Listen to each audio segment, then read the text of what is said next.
semuanya, saya Joe Puangku, biasa dipanggil nama JP, Joe atau JP. Kali ini kita membahas tentang video yang saya posting yang berjudul makanan apa yang tepat untuk diet. Ini dijelaskan oleh Bli Aderai, ya. Jadi Bli Aderai akan menjelaskan makanan-makanan seputar diet, di mana mengacu pada 3 indikator penting, ya. Terutama bagi orang yang ingin menurunkan berat badan atau menurunkan lemak, karena Dia menjelaskan bahwa 95% para pelaku diet itu gagal melakukan diet karena memilih makanan yang keliru, ya, atau tidak sesuai dengan tujuan yang ingin dicapai, ya. Jadi semoga video ini bisa memberikan pemahaman yang lebih berarti dalam masalah pemilihan makanan, karena Bli Aderai juga menjelaskan bahwa dengan adanya pemahaman kita akan bisa melakukan diet lebih rela, lebih baik, lebih happy, ya, tanpa ada pemaksaan atau pengorbanan, ya. Dan di sini Bli Aderai juga menjelaskan tentang makanan-makanan yang bisa membantu penurunan berat badan tanpa perlu adanya defisit kalori, ya. Jadi bukan berarti defisit kalori itu adalah cara yang utama, tetapi nggak semata-matanya diet itu mengacu pada defisit kalori. Halo teman-teman, mau menurunkan berat badan nggak? Mau. Katanya salah satunya orang bilang, ya udah kalori restriction aja. Yang menjadi tantangan daripada terminologi kalori restrict. Restrict itu artinya ada sebuah pembatasan. Pada saat itu terjadi yang namanya perlawanan hati. Ingat ya teman-teman, saya katakan sehat adalah bersahabat dengan pertemanan, sakit adalah bersahabat dengan perlawanan hati. Jadi ada nuansa berkorban di sana, bukan ide yang baik. Makanya kenapa 95% orang berdiet gagal, kenapa? Karena ada sebuah pengorbanan yang harus dilakukan di sana. Makanya kenapa saya katakan fondasi daripada sebuah kepatuhan adalah pemahaman. Nah, oleh sebab itu, makanya kenapa arti dan makna menjadi sesuatu yang penting. Yuk teman-teman, ada sebuah pemahaman. Saya akan menulis ya teman-teman di sini, teman-teman bisa lihat. Mana tadi spidolnya? Oke, ya, kita lihat di sini kalau teman-teman sekalian. Ini ada beberapa catatan yang saya tuliskan di sini. Kalau teman-teman lihat, ada sebuah keunikan ketika jumlah kalori yang tinggi itu tidak semata-mata selalu kita bilang jelek. Kalori yang rendah semata-mata kita bilang selalu bagus. Belum tentu juga. Kenapa? Karena ada banyak indikator-indikator lain yang kita bisa pakai sebagai pertimbangan kita dalam kita memilih makanan kita. Yuk kita lihat di sini.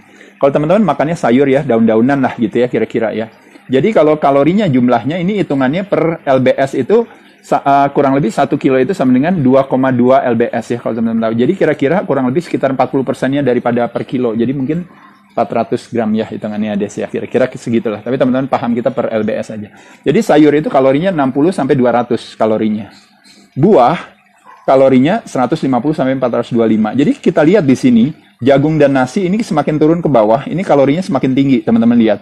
Kacang-kacangan, beans, ya itu kalorinya 300-800. Nasi, lontong, segala ini kalorinya di sini ya.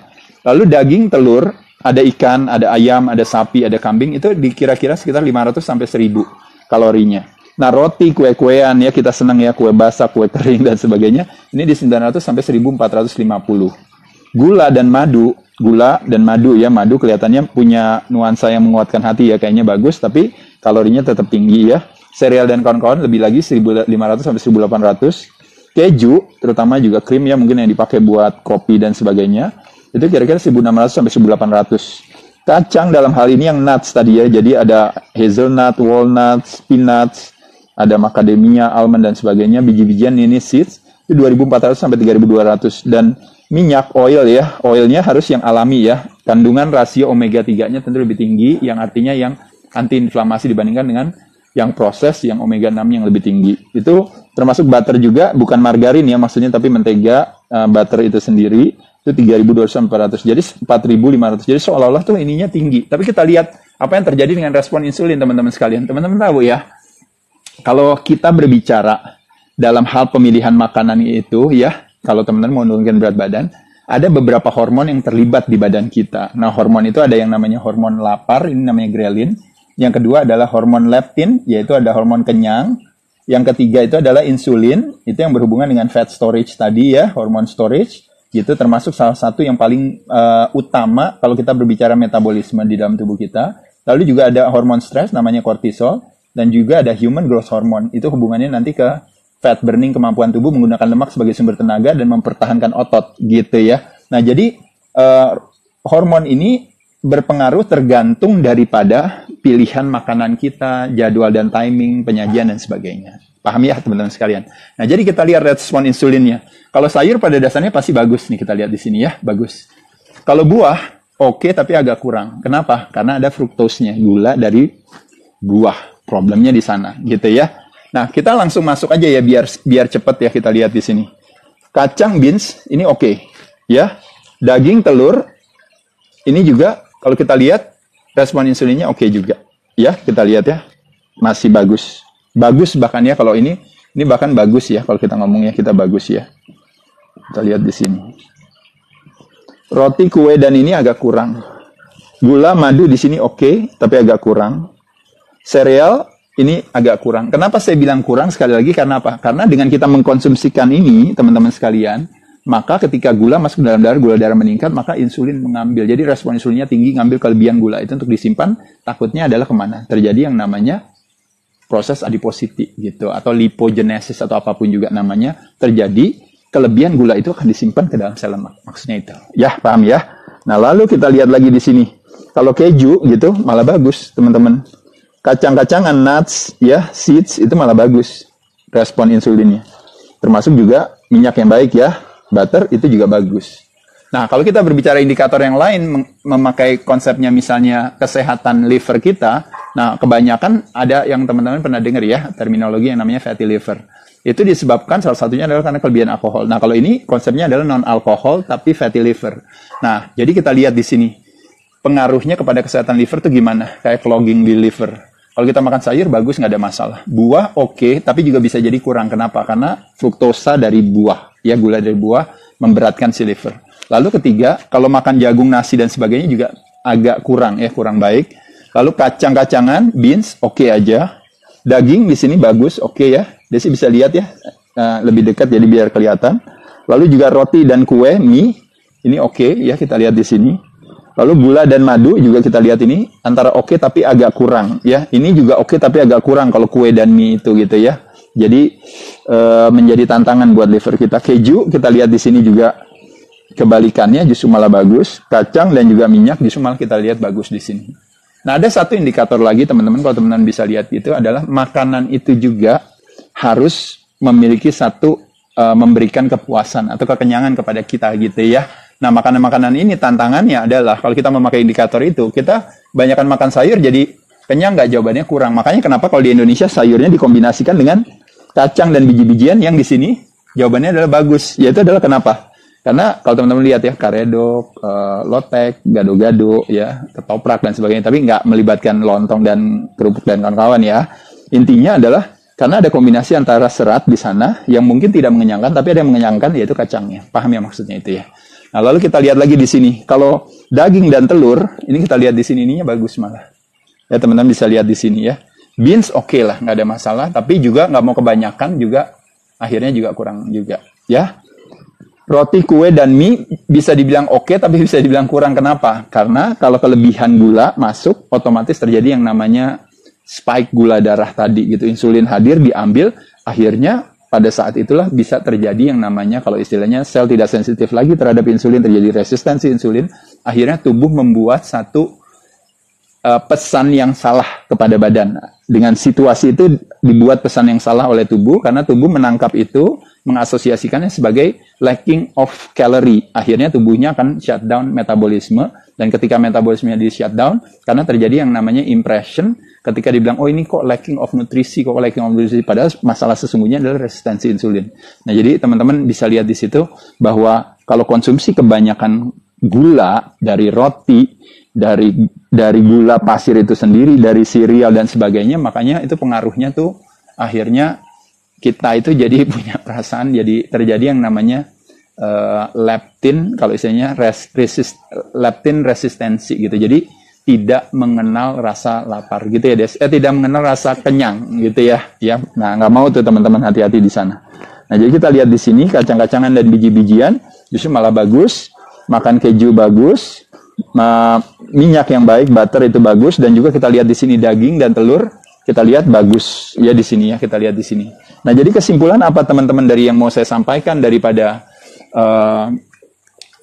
data ini? Jadi adalah salah paham ketika orang beranggapan adalah bahwa seolah-olah kalau kalorinya tinggi itu berarti buruk. Kalori rendah itu berarti bagus, belum tentu. Ya, gitu. Kenapa? Karena bisa terjadi ketika kita bilang, ya udah saya low kalori aja rendah.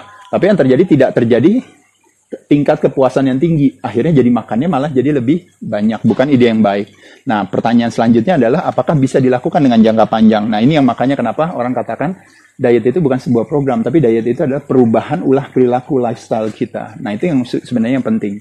Yang keempat adalah siapa sih sebenarnya dari pilihan makanan kita yang bisa membuat satu tingkat kepuasan yang tinggi. Nah, makanya kenapa salah satu strateginya adalah, makanya yang cukup populer itu adalah low carbs, jadi kurangi gulanya, boleh sebagai konsekuensinya naikkan kadar lemaknya yang tinggi. Tapi lemak yang tinggi dari sumber yang baik. Nah, nanti di video yang lain kita bisa jelaskan ya lemak-lemak yang baik. Dan juga tentunya intermittent fasting teman-teman ya. Bagaimana caranya supaya waktu makan kita itu justru tidak lebih durasinya tidak lebih panjang daripada waktu tidak makan kita. Justru waktu tidak makannya yang harus lebih banyak. Kenapa? Karena sekarang nggak pria, nggak wanita, nggak tua muda, nggak kaya, nggak miskin juga. Hampir kebagian besar yang kita masukkan ke dalam mulut kita bukan memberikan kesehatan, tapi memberikan kesakitan. Bukan memberikan kita kelangsingan, tapi memberikan kita kegemukan. Makanya kenapa otomatis kuantitasnya harus dikurangi. Jadi secara umum sekali lagi teman-teman sekalian, informasi ini saya berikan kepada teman-teman lebih kepada sebagai salah satu narasi baru untuk kepala teman-teman untuk melihat adalah bahwa ternyata bahwa sesungguhnya nggak selalu pendekatan harus kalori itu harus dipotong dan sebagainya, tapi juga tergantung mulai daripada timing dan juga mulai daripada pilihan makanan apa yang kita konsumsikan. Karena itu hubungannya dengan yang namanya hormon respons kita yang berhubungan dengan human behavior. Karena selama ini teman-teman nonton video saya, wah saya jadi termotivasi Mas Ade, terima kasih. Tapi motivasi nggak akan pernah kuat kalau seandainya hormon di badan justru mengarahkan kita untuk makan lebih banyak. Tapi dengan kita punya pemahaman yang baik, pada saat itulah behavior kita bisa mempengaruhi kerja si hormon itu kalau kita punya pemahaman yang lebih cerdas tentang pola makan. Begitu teman-teman caranya buat nurunin berat badan. Ya, semoga informasi ini bisa bermanfaat. Teman-teman bisa saksikan juga di Dunia Adera YouTube lebih jelas lagi tentang masalah ini, mungkin lebih tajam lagi. Saya ucapkan terima kasih sekali lagi kepada Sido Muncul Natural yang support saya untuk terus memberikan kesempatan untuk berbagi bersama teman-teman dalam video di Instagram ini. Saya ucapkan terima kasih. Cheers. Ya, semoga ini bermanfaat. Saya Jopo Amfu. Setuju Anda bahwa investasi yang terbaik adalah investasi terhadap diri kita sendiri. Dan karena kita yang menikmatinya bukan orang lain. Semua ini bisa dimulai dari kesehatan tubuh. Memang kesehatan bukanlah segala-galanya, tapi tanpa kesehatan segala-galanya tidak berarti. Selain itu, kekuatan dan kesehatan mental kita ternyata dipengaruhi oleh kekuatan fisik kita. Jadi kita harus melatih fisik kita supaya kita bisa mengatasi segala tantangan negatif kita. Saya Jopo Amfu.